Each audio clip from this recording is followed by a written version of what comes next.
La entidad dijo, acepto. Entonces hay acuerdo de voluntades. A eso se denomina el consentimiento contractual. Pero todavía no hay contrato. Solamente habrá contrato cuando lo revistas de la formalidad. En unos casos con un documento contractual, conste por presente documento, bla, bla, bla, bla. En otros casos bastará una orden de compra o de servicio. Pero la recomendación es que tenga la información suficiente para que se sepa las obligaciones de las partes. Porque a veces lanzas una orden de servicio tan genérica que el proveedor dice, no sé, esto no, aquí no me dice que debo entregarle en la biblioteca. A mí dice que debo entregarle, le dejo en la puerta. No, pero ¿te acuerdas que dijimos que en la biblioteca? Ah, no me acuerdo. Así. Por eso la orden de compra y servicio dice bien clarita. La regla es muy simple. En contrato, cuando redactes contratos o cuando redactes orden de compra o servicio, la máxima es sube para arriba, baja para abajo.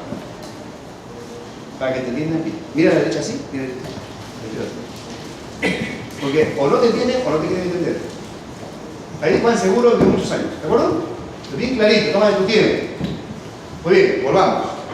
Se firma el contrato y recién ya viene la ejecución del contrato, que implica las obligaciones cumplidas por cada una de las partes y finalmente la liquidación, ¿no? Incluyendo la recepción, etc.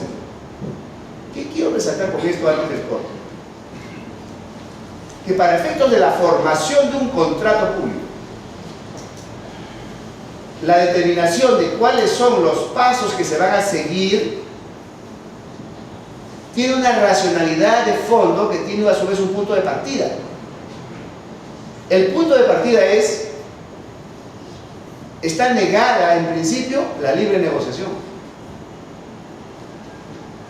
Pueden abrirse espacios de libre negociación en tanto hayan condiciones para el efecto de seguridad. Si no, no. Entonces, mientras tanto, ¿qué se hace? División de las aguas. El Estado por aquí, los proveedores por acá. ¿Qué se le da al Estado? La responsabilidad de determinar por sí mismo, uno, sus oportunidades de contratación, planificación. Dos, su presupuesto. Tres, en cada contratación, la determinación de necesidades. Dos, información del mercado. Tres, valor referencial o estimado. Cuatro, condiciones de la contratación a desarrollar, que se incorporan en las fases. Luego, abre compuertas, invita a ofertar mediante la convocatoria. Dos, consultas,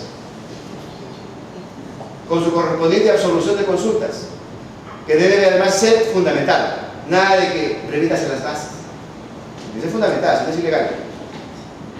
Observaciones, con su contestación. Eventualmente se puede llegar al OCE. Una vez que las bases ya están completadas, se dice por eso integradas, se pasa al siguiente momento, que es la presentación de ofertas. Luego, evaluación de ofertas. Luego, adjudicación de la buena pro, que es la aceptación de la oferta. Luego, formalización del contrato. Recién ahí hay contrato. Por eso que cuando adjudicaste, no internen los bienes.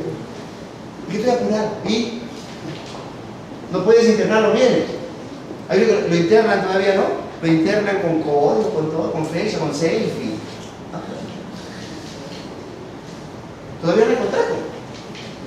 ¿Qué estás ejecutando? No, y además es formalidad. No es formalidad, es vital, porque de repente no se firma el contrato. ¿Y qué te hace con esos bienes? Esas formalidades son mínimas, no negociables. Suscrito el contrato,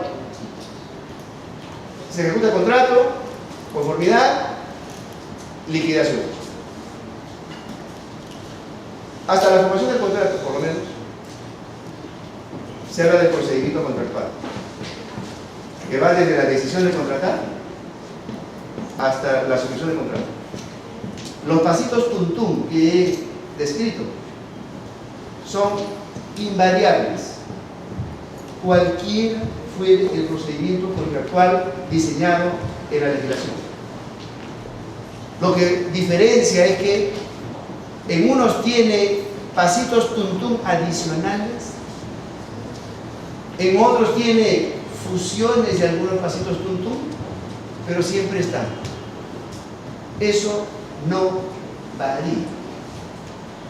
Licitación, concurso, adjudicación simplificada, concurso de precio,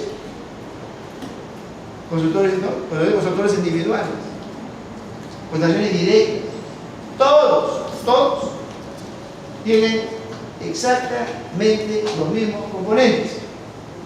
Los básicos que acabo de escribir. Lo que va a diferenciar es que por razones de proteger más o garantizar más el interés de la colectividad, más el interés de los proveedores, o de ambos, o de todo el sistema, es que se introducen más cosas. Por ejemplo, licitación y concurso, público, dice público, ¿verdad? La adjudicación simplificada, antes, como era ADP, era público. ADS, no necesariamente al principio, después sí.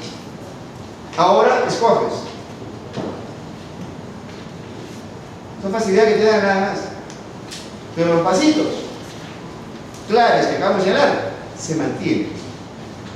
¿Por qué te digo esto? Y con esto cortamos para hacer un corte de reflexión. ¿Por qué te digo esto que es importante?